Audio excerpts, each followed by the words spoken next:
El Foro de la Historia.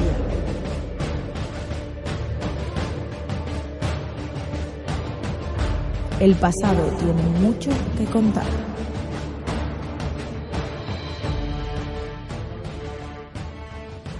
Bienvenidos a Foro de la Historia. Hoy estamos aquí un día más para, pues hablar acerca de un tema diferente. Hoy en este caso vamos a hablar de Paradox y los videojuegos y pues un poco hablar de mi opinión acerca de los mismos. La verdad que a diferencia de otros podcasts que son eminentemente divulgativos y que digamos no tienen tanto que ver con... O sea, tienen que ver desde luego con difusión, pues a través de la novela, a través del cómic o a través de otras plataformas. Hoy vamos a hablar de una plataforma que toca a mucha gente joven, que yo sé que es un porcentaje muy alto de nuestros oyentes y que yo creo que les va a gustar. Quizá incluso enganchamos a alguno a estos maravillosos juegos. Bueno, lo primero de todo, este podcast va a ser un podcast de opinión, donde pues voy a intentar, a la vez que os cuento un poco en qué, o cómo se puede difundir o cómo se divulga la historia a través de los videojuegos de Paradox en concreto, porque vamos a hablar de esta empresa, pues cómo de alguna manera pueden ser un elemento útil para divulgar y cómo y qué partes se pueden divulgar y si es un juego, de alta estrategia o de alta divulgación, por así decirlo, o es un juego, que se marca quizá objetivos más pequeños. Ese es el objetivo de este podcast. Yo me voy a liar a hablar. La verdad es que tengo bastantes ganas de hablar de esto porque he de decir que me lo he preparado un poco, pero quiero que este podcast sea lo más natural posible y sobre todo, pues hacer una pequeña reflexión, porque yo también llevo mucho tiempo jugando a estos juegos y creo que el videojuego es una gran oportunidad que estamos utilizando ahora mismo los divulgadores para, de alguna manera, divulgar a través de algo que es realmente atractivo, como son los juegos, y que pueden transmitir realidades muy complejas y procesos muy complejos, como por ejemplo la creación del Estado moderno, la colonización, la Segunda Guerra Mundial y otra serie de momentos históricos que son tremendamente complejos, pero que se pueden explicar de manera divertida, fácil y desde luego extensa, ¿no?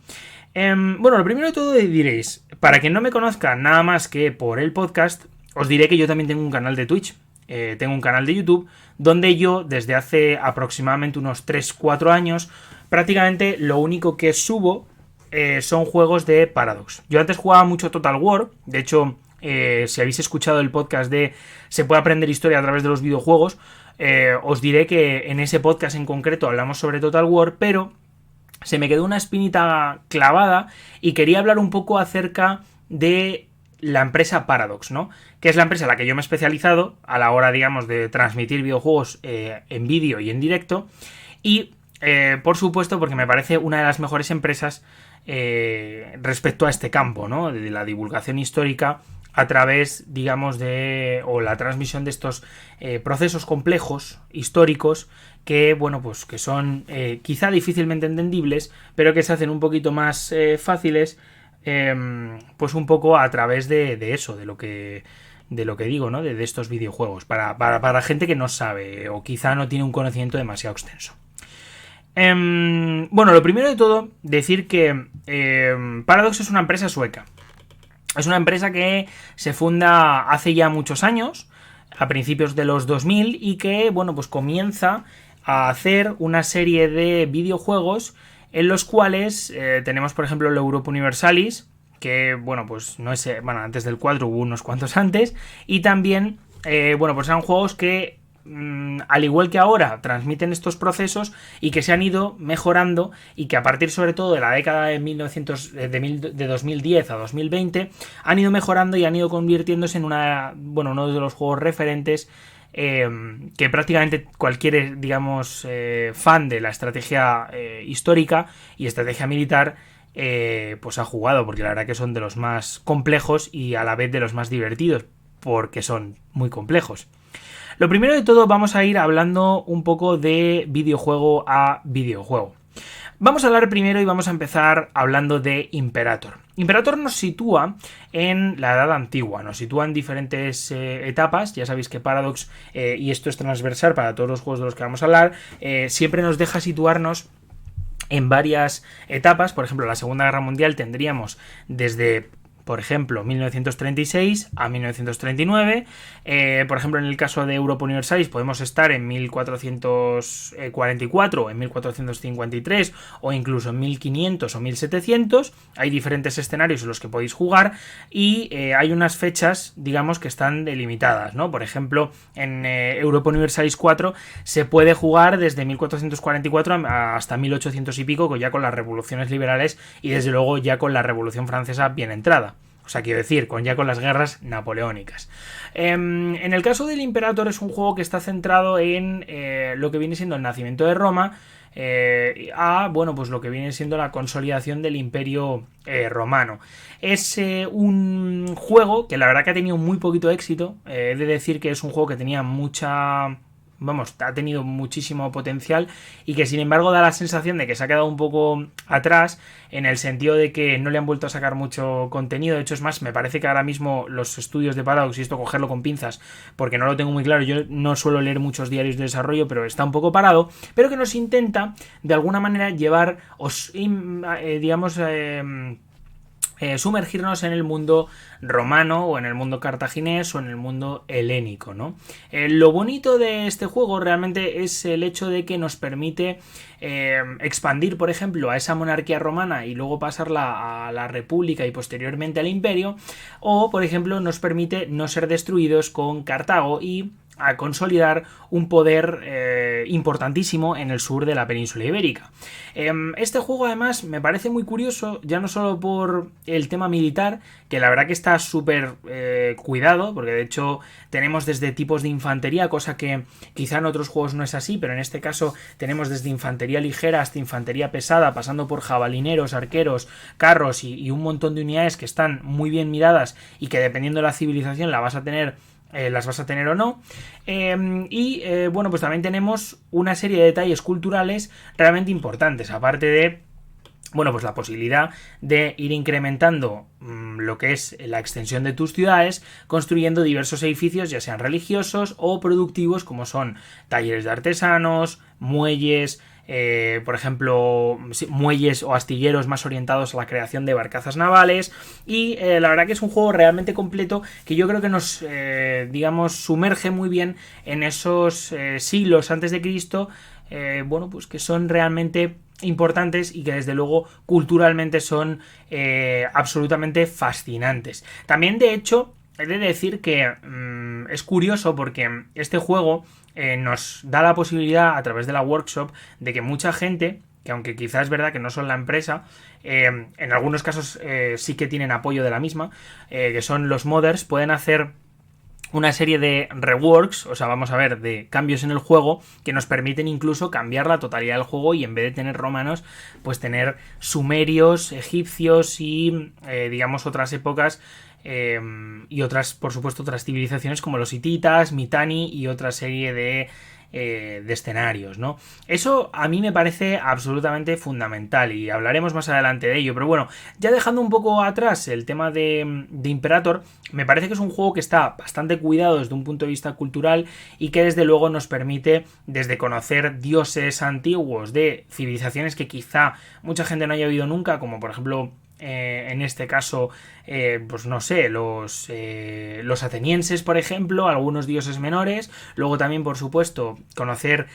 a los dioses y también, por supuesto, incluso a través de ciertos eventos, costumbres de pueblos íberos, por poner un ejemplo, a conocer, pues eso, dioses cartagineses o fenicios y desde luego pues a entender ciertas dinámicas de comercio, ciertas dinámicas también, por supuesto, de pues eso, culturales a lo largo del Mediterráneo. Además, está muy bien porque desde un punto de vista comercial y por tanto cultural, podemos ver las diferentes rutas a lo largo del Mediterráneo occidental, por ejemplo, entre Grecia y Atenas, por así decirlo, pues por ejemplo, a través de los productos que se pueden ir exportando e importando de las diferentes zonas del Mediterráneo, lo cual hace que es un juego, me da la sensación y creo fervientemente que es un juego muy completo en ese sentido, en cuanto a la divulgación histórica. Quizá luego en cuanto a la jugabilidad, a mí personalmente tampoco me llama mucho la atención, pero en cuanto a lo que es el producto y la cantidad, digamos, de detalles históricos, me parece un juego bastante completo para gente que se quiere iniciar y que le interese sobremanera la época antigua. Bueno, siguiendo un poquito más, tenemos también algún juego, como por ejemplo es el Crusader Kings. Sabéis que Crusader Kings es un juego que está centrado en el mundo medieval, está centrado desde el siglo VIII aproximadamente, momento en el que, bueno, pues ya esa edad media ya se ha consolidado, ya tenemos unas lógicas feudo-vasalláticas importantísimas y donde se están configurando imperios como el carolingio, el imperio bizantino, que está aguantando los envites de los sultanatos. Tenemos también a los abásidas, tenemos por supuesto también lo que viene siendo el Emirato de Córdoba y bueno, pues posteriormente también nos deja meternos en esa baja Edad Media donde, bueno, pues ya tenemos reinos importantísimos, como es el caso de Castilla, como es el caso del Reino de Aragón o como es el caso de, por supuesto, pues eso, otras entidades como el Reino de Francia o el Sacro Imperio, ¿no? Que van a ser pues eso, entidades políticas absolutamente fascinantes. A mí lo que me gusta de Crusader Kings, concretamente en cuanto a la inmersión histórica, es un poco el tema de el traslado de las lógicas feudo-vasalláticas a todo aquel que lo juega. Quiero decir, tú al final eres una persona, o sea, espero que seas una persona si estás jugando un juego, pero en cualquier caso asumes el rol, si eres un perro, por favor pon guau en los comentarios. Pero bueno, más allá de esta tontería, cuando tú juegas a Crusader Kings 3, por ejemplo, o Crusader Kings 2, tú asumes el papel de un noble, asumes el papel de un rey o asumes el papel incluso de un alcalde. Quiero decir, tú tienes que ir escalando socialmente para llegar a ser un rey o lo que tú quieras ser, o sea, tú te marcas tu propio camino. Empiezas con un inicio histórico. Es verdad que luego, ciertamente, tú vas configurando digamos tu vida y no siempre se va a seguir la línea histórica, pero desde luego tú empiezas con un inicio histórico y vas a ir moviéndote y tú te vas a ir moviendo a través un poco de lo que sería bueno, pues esos círculos de poder que hay dentro de los reinos y por supuesto que hay dentro incluso de los condados, donde tenemos diversos personajes y a los que el rey, que no deja de ser un noble que tiene mucho más poder y que incluso tiene sus propias levas, digamos que lo que tiene es ir dando contrapartidas, intentando convencer a unos y a otros, y donde los nobles, llegado a cierto punto, pueden incluso derrocar al rey. Esto es cierto y que, bueno, parece que estoy hablando de la Edad Media, pero desde luego estoy hablando de la Edad Media en tanto en cuanto se reproducen perfectamente las lógicas medievales, ¿no? Y desde luego es algo que es absolutamente importante y que es absolutamente fundamental a la hora de transmitir, ¿no?, esa inmersión histórica y por supuesto de hacer que el resto, digamos, de los jugadores entiendan pues cómo se movían ellos y desde luego cómo eran las intrigas. Me parece muy interesante porque quizá en Imperator, que es el juego que hemos hablado antes, no está tan logrado, aunque sí que hay un atisbo de intento un poco de eso. Sí que es cierto que en el CK3, por ejemplo, el tema de las rebeliones y de las revueltas, incluso revueltas campesinas por falta de pan o por ejemplo por la subida de impuestos, están quizá más acusadas, pero en el caso de los nobles también tenemos que cada uno va buscando su ambición y si tú por ejemplo eres el rey puedes ser derrocado. O sea, quiero decir, se trasladan absolutamente y perfectamente las lógicas medievales. También por supuesto tenemos rutas comerciales, tratados y alianzas entre reyes, pero que no son como lo serán en el Europa Universalis, que son tratados entre estados, sino tratados entre personas, entre nobles, que lo que buscan es su interés particular y que, bueno, pues van a involucrar a las personas con las que estén aliadas, pues van a buscar ya sea la conquista de un condado, de un ducado o simplemente de un castillo. También es verdad que nos transmite una cosa muy interesante bueno, desde el punto de vista cultural, desde luego las culturas aparecen resaltadas, incluso tenemos las de la África subsahariana, que quizá en otros juegos no estaban tan bien tratadas. En este juego desde luego sí que aparecen desde religiones más animistas hasta bueno, pues reinos como era el del Congo. Por cierto, ya sabéis que tenéis el de Mali, perdón, que tenéis un programa que hablamos con nuestro compañero Iván de ello, por si os queréis escuchar algo sobre el reino de Mali, que fue un reino importantísimo en África durante lo que es nuestra Baja Edad Media. Y pues desde luego lo que tenéis también es eso, la representación de las culturas y también un poco las lógicas de la vida en la Edad Media. Es decir, el control del territorio a través de lo que es la ciudad y por supuesto lo que son los castillos, de cómo los nobles, los condes, viven en castillos y controlan el territorio desde ahí, y desde donde, digamos, los territorios son castillos que controlan ciertas facciones partes del terreno, y que no puedes avanzar sin conquistar el castillo anterior. Quiero decir que al final no deja de ser, pues eso, reproducir las lógicas de una guerra medieval, ¿no? Que me parece bastante curiosa. Luego también tenemos un montón de opciones como la creación de edificios, mejora de castillos y por supuesto también la contratación de mercenarios, cosa que estaba absolutamente, naturalizado en la época. También decir una cosa que a mí me parece muy interesante, y es que me estoy centrando en muchos aspectos culturales y en muchos aspectos quizá políticos, pero desde luego también muy sociales, como por ejemplo el ordenamiento del territorio, porque quiero dejar una cosa bastante clara, y esto lo digo siempre, y es: los videojuegos de historia no siempre tienen por qué tener elementos bélicos. Es verdad que en este caso quizá la guerra es un trasfondo bastante importante, pues la expansión de un conde o de un condado o de un reino se basa en la expansión mediante la guerra, pero también desde luego en este CK3 queda muy patente el hecho de que puedes expandirte, puedes absorber reinos, puedes incluso pues eso, conseguir enormes fracciones de territorio a través de casamientos, intrigas y de la fabricación de derechos y de legitimación de ti mismo para obtener pues esos territorios, ¿no? Y que no solo es la guerra. O sea, la guerra es una parte que no es menos importante, pero desde luego que desde mi punto de vista no es fundamental. Es verdad que mucha gente considera que este tipo de juegos son juegos que, que siempre tienen que estar ligados a la guerra y tal, y aunque es verdad que tienen que estar ligados a la guerra, pues es una parte, no es todo. De hecho, es más, no es ni una mínima parte. O sea, en este CK3 hay muchísimas más cosas que la guerra, y a veces es más divertido un reino pacífico que un reino, desde luego, lleno de revueltas, ¿no? O de guerras.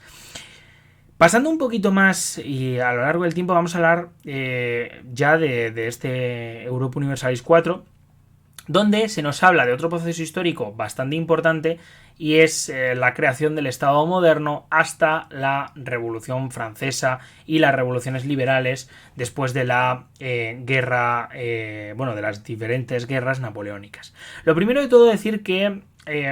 es un juego muy extenso. De hecho, todos los tres que he mencionado son juegos bastante extensos, lo cual creo que tiene un atractivo importante, y además que no dejan de cuidar detalles culturales cuando va pasando el tiempo, o detalles militares. Incluso van mejorándolos a lo largo del tiempo y van manteniendo ese detalle, que yo creo que es lo más importante en todos los aspectos, por supuesto. Y en este Europa Universalis 4 se nos habla ya no solo de la creación del Estado moderno, que quizá, o desde mi punto de vista, es la idea fundamental que quiere transmitir el juego, sino también de la colonización o la conquista de América, en este caso conquista, y lo que viene siendo la colonia y digamos las relaciones metrópoli-colonia que se van a dar en torno al siglo XVI, XVII y XVIII. También es muy interesante el hecho de que se van a ir notando a lo largo del tiempo los cambios dentro del estamento militar, también por supuesto de las formas de hacer la guerra, también por supuestísimo el dominio del comercio a través de flotas importantísimas, y por supuestísimo las diferentes guerras y posesiones en bueno, pues diversas zonas como lo es Europa, pero también añadiendo África, que de hecho ha recibido ya bastante contenido, también América con el Imperio Inca o por ejemplo los aztecas, y por supuestísimo no dejando de lado a Japón, Corea y China con los Ming, que es bastante importante y que desde luego no se queda atrás. De hecho, he de decir que personalmente creo que este juego es un juego muy eurocéntrico, en tanto en cuanto considera que los más civilizados de todos o deja atrás muchas cosas, pero desde luego creo que tampoco pierde el detalle respecto a naciones como los incas, o bueno, digamos, bueno, facciones, por así decirlo, jugables como los incas, o como los aztecas o Ayutthaya en Camboya, Vietnam, o por ejemplo lo que viene siendo, pues no sé, Malaca en la zona de Singapur, ¿no? El actual Singapur. En cualquier caso, perdón, es importantísimo el hecho de que se van narrando una serie de procesos, no solo esta de la creación del Estado, sino también el mantenimiento y la extensión de las administraciones. Muchas veces la gente cuando jugamos Europa Universalis dicen, bueno, tal, es que este juego, va, venga, vamos a pegarnos y tal, y es como, bueno, sí, pero también tengo que construir castillos, tengo que construir plazas, tengo que construir mercados, el comercio, como, digamos, hay un proceso, digamos, de iniciación del Renacimiento, pasando luego por la industrialización y también por el colonialismo, que son, desde luego, muy bien narrados y que, bueno, pues vamos viendo cómo respecto al CK3, este juego va, digamos, cambiando y deja un poco más de lado la figura del rey, que aunque sigue siendo importante y aunque todavía quedan ahí algunas características de este CK3, o sea, quiero decir, del control o las peleas, digamos, políticas de la nobleza con el rey, sin embargo, bueno, es algo que ya queda mucho más atrás, pues las levas son profesionales y bueno, pues podemos ver una profesionalización también de las administraciones y un control mucho más efectivo. También, por supuesto, tenemos desde la evangelización de territorios hasta un montón de características que yo creo que nos hacen tener una visión transversal de lo que son estos 3-4 siglos que nos habla el juego y que desde luego nos permiten hacer cosas absolutamente increíbles a partir de una base histórica, aparte de conocer indirectamente, porque la verdad es que decir que es indirectamente, pero te acabas sumergiendo y empapando de este conocimiento, pero vamos, es absolutamente está absolutamente bien narrado y por supuesto bien explicado lo que son estos bueno, pues estos cambios, ¿no? Respecto a la época feudo-vasallática y medieval. Poco más tarde del Europa Universalis 4 comenzaría el Victoria 2. Victoria 2 es un juego que comienza en el siglo XIX, poco más tarde cronológicamente del final del Europa Universalis, y que nos narra las lógicas imperialistas y por supuestísimo lo que viene siendo el desarrollo el desarrollo de los imperios en territorios como Asia, África e incluso América, las luchas coloniales y por supuesto el establecimiento de el Estado-Nación en bueno, pues muchísimos territorios, como es el caso de lo que hoy llamaríamos Hispanoamérica y Estados Unidos, la conquista del oeste, la guerra de secesión americana y bueno, pues una serie de conflictos. Aquí, por ejemplo, en España las guerras carlistas, también por supuesto las guerras coloniales con el norte, vamos, con lo que es América y por supuesto también con África. Y bueno, pues este juego cronológicamente llegaría más o menos hasta la Primera Guerra Mundial. Parece la asignatura de contemporánea que yo di en la universidad, pero desde luego cronológicamente corresponde con bueno, pues esos cambios institucionales, esos cambios en la hora de hacer la guerra, por supuesto también esos cambios en cuanto a las estructuras sociales, pues después de las guerras napoleónicas y la Revolución Francesa se comienza a establecer lo que viene siendo el Estado, digamos, como lo conocemos actualmente, y se empiezan a enarbolar las bueno, clases sociales como las conocemos, es decir, comenzamos a tener una división entre el proletariado, los nobles, el clero, los burgueses y bueno, pues otra serie de clases sociales, siempre, digamos, entendiendo la monarquía, bueno, pues entendiendo, por ejemplo, el Imperio Británico como una monarquía o el Imperio Español o lo que quedaba de él como una monarquía, bueno, pues que va a ir cambiando a lo largo del tiempo, y también entendiendo este siglo XIX como una serie de cambios importantísimos respecto a lo que viene siendo, bueno, pues las clases sociales, la lucha obrera que comienza en este momento, o la lucha por el sufragio. La verdad es que es un juego que personalmente yo no he jugado mucho, pero desde luego creo que narra estas lógicas y lo hace absolutamente bien. Y por último tenemos Hearts of Iron 4, y no me quiero extender tampoco mucho más. Hearts of Iron 4 es un juego que está ambientado en la época entre guerras. Es un juego que quizá, desde mi punto de vista, bueno, ese por cierto el juego que más gente me ve en el canal, y he de decir que es uno de los que a mí históricamente menos me gusta. ¿Por qué? Vale, este juego es uno de los que más veréis muchos de vosotros en mi canal, y por supuesto uno de los que más apreciaréis, pues es un juego muy divertido. Sin embargo, históricamente es un juego que salió muy cojo. Es verdad que, por ejemplo, Imperator, que es uno de los últimos juegos que ha salido de Paradox, ha salido muy bien, históricamente hablando. Sin embargo, Hearts of Iron salió con una serie de deficiencias históricas abrumadoras, pasando por que había países que no tenían prácticamente políticos, o sea, tenían unos políticos base que eran conocidos, pero que realmente tampoco, tenían focos nacionales y estaban todos hechos de la misma manera. Cosa que por cierto también te pasaba en el Europa Universalis, pero bueno, Europa Universalis, por ser más viejo, pues ya ha cambiado bastante. Sin embargo, Hearts of Iron 4 creo que históricamente es un juego mucho más plano, que es verdad que nos mete en las lógicas de la Segunda Guerra Mundial, esa división entre las tres facciones, democracia, representada por los aliados, concretamente por Estados Unidos, Francia e Inglaterra, y luego también, por supuesto, los fascismos de Mussolini y Hitler. También tenemos en España a Franco, que no era fascista, pero bueno, nacional católico, que ya me entendéis. Y luego, pues, tenemos al comunismo representado por estados como la China comunista de Mao o la Rusia de Stalin. Entonces, bueno, es bastante interesante porque al final lo que se nos deja un poco claro es eso, ¿no? Un poco la ambientación general está bien tratada, después de unos cuantos DLCs. De hecho, ahora ha salido ya el No Man's Step Back, que básicamente viene a hacernos la guerra de invierno en Rusia un poquito más realista. El problema que tiene este juego, personalmente, es que han pasado 4 años y que hay ciertas cosas que no arreglan, y que cuando salió yo recuerdo que había políticos españoles que ni siquiera estaban representados y que eran absolutamente fundamentales, y que a diferencia del Hearts of Iron 3, que era el antecesor, y que era un juego que estaba absolutamente bien tratado y que tenías el más mínimo detalle incluso de las divisiones históricas, desde la Quinta del Biberón hasta la División Pasionaria y pasando por la Columna de Urruti,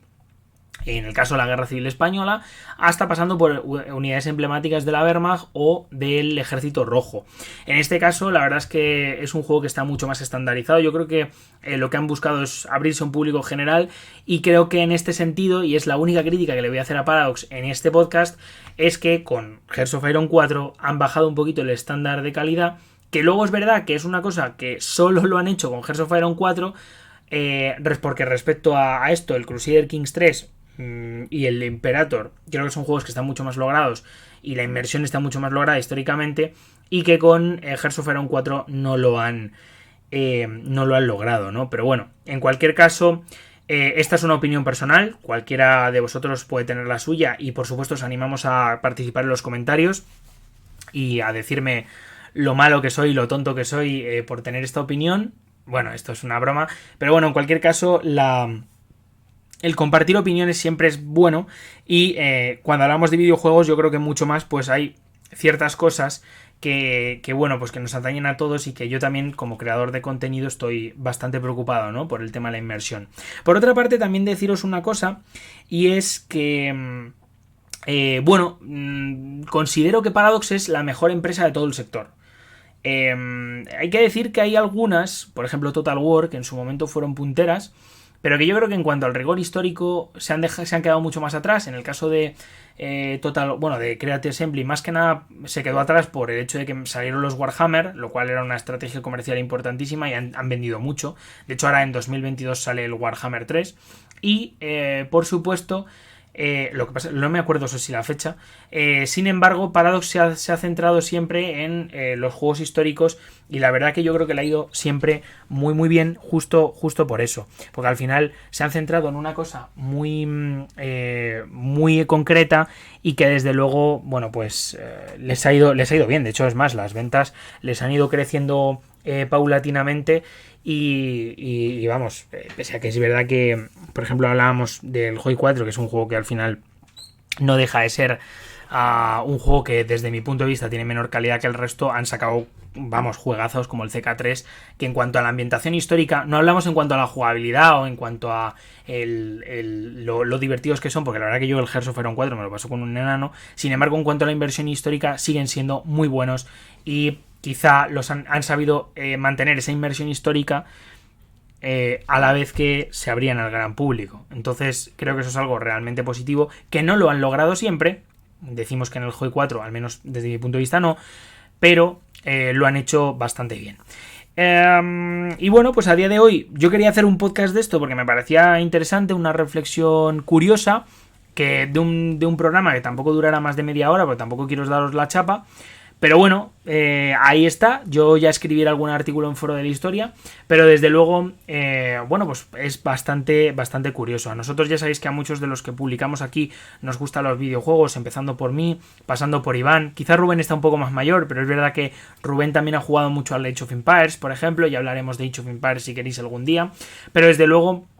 creo que es un tema interesante, que además os puede gustar mucho a mucha gente, y que, oye, ¿por qué no? ¿Por qué no lo vamos a hablar de ello? Yo, para mucha gente que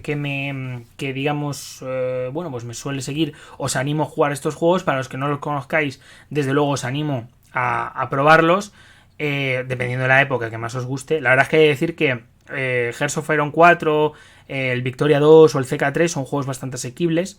Al menos a priori. El CK2 y Europa Universalis 4 desde mi punto de vista son bastante más complejos. Bueno, y el Victoria 2 también. Pero bueno, y bueno, chicos, hasta aquí todo. La verdad es que nada, daros las gracias por haber llegado hasta aquí. Deciros un poquito que nada, que me alegra mucho que estéis por aquí otra semana más. Deciros que aquí andaremos nosotros, y que desde luego, pues, que muy contento de teneros por aquí, y de muy contentos de bueno, pues de tener la oportunidad de hablaros de algo que a mí me gusta aquí en un espacio cultural. Pues estos juegos al final no dejan de ser bueno, pues difusión de la historia en bueno, pues a la gran masa, ¿no? Que yo creo que es algo absolutamente necesario. Dicho esto, muchísimas gracias. Nos vemos por Spotify, por Apple Podcast y por otras plataformas como iVoox, y también en YouTube. Dejadnos un comentario. Si queréis podéis visitar la web, que la tenéis en la descripción de todas las plataformas, y podéis, desde luego, bueno, pues nada, iros leyendo algunos de los artículos, e incluso bueno, pues dejar nuestra página en favoritos para mirar bueno, pues alguna que otra cosa que os pueda interesar, o alguna recomendación, o algún libro. Chao.